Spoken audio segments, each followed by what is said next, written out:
Let's start with a confession. I used to think history was stubborn. Turns out, it's just polite. It waits for you to finish talking before it corrects you. So here we are, in an era where extremists on all sides play dress up with the past. And nowhere is this more theatrical than the claim that ancient Israelites were exclusively black, and every Jew walking around today, Ashkenazi, Sephardi, Mizrahi, Beta Israel, is essentially running a historical cosplay convention. It's a bold claim.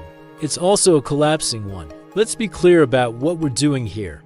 This isn't a roast for sport. It's an autopsy of a bad idea, performed with the lights on and the gloves off. Ancient Israel never started as a race. It started as a family drama with better scenery. Abraham rolls out of Mesopotamia, not exactly a sub-Saharan setting unless geography started lying recently. Isaac marries a girl from Aram. Jacob marries too. Joseph, the dreamer with the coat, marries an Egyptian. Moses, the liberator himself, marries a Midianite and later keeps company with a Cushite woman. The bloodline of Israel is less purebred and more mixed state from day one. But here is where it gets delicious. The Torah, that supposedly rigid document, explicitly welcomes the stranger. Exodus 12 verses 48 and 49, Numbers 15 verses 14 to 16. One law for the native, one law for the convert. Israel was never a gated community. It was a covenant with a revolving door. Now, let's talk about the ancestors, because the Bible is hilariously honest about this. Tamar, Canaanite, Rahab, Canaanite, Ruth, Moabite, Bathsheba, tied to Hittite circles. These are not footnotes. These are the matriarchs of King David's line. The royal bloodline of Israel is about as racially pure as a New York City subway car at rush hour. Any narrative of ethnic absolutism dies right here, choking on its own contradictions. And then there is David himself, the central king, the man after God's own heart, described as ruddy and moni, a term used for Esau too, reddish, auburn hair, a complexion that stood out. If the king looked like he could have been cast in a Celtic drama, your theory of a uniformly black ancient Israel just took a body shot. But wait, the prophets want a word.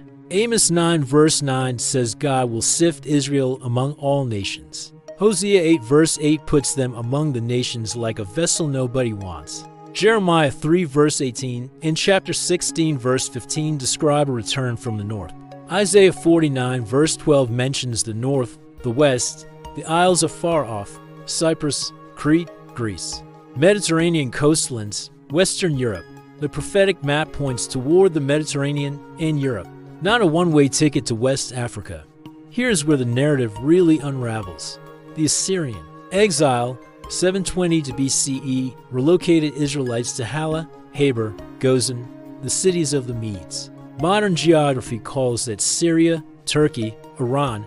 The Babylonian exile, 586 BCE, took Judah to Babylon, not Atlanta, Babylon.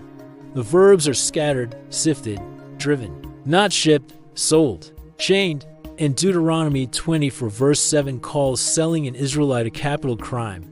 God does not discipline his people by commanding what he calls death-worthy.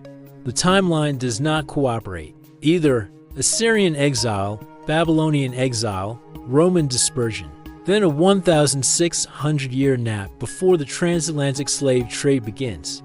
The geography does not match. The covenant logic does not match. Biblical exile preserves identity and promises regathering.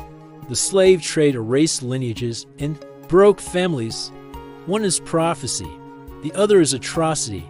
Conflating them is not just wrong, it is obscene. Look at Jewish diversity today.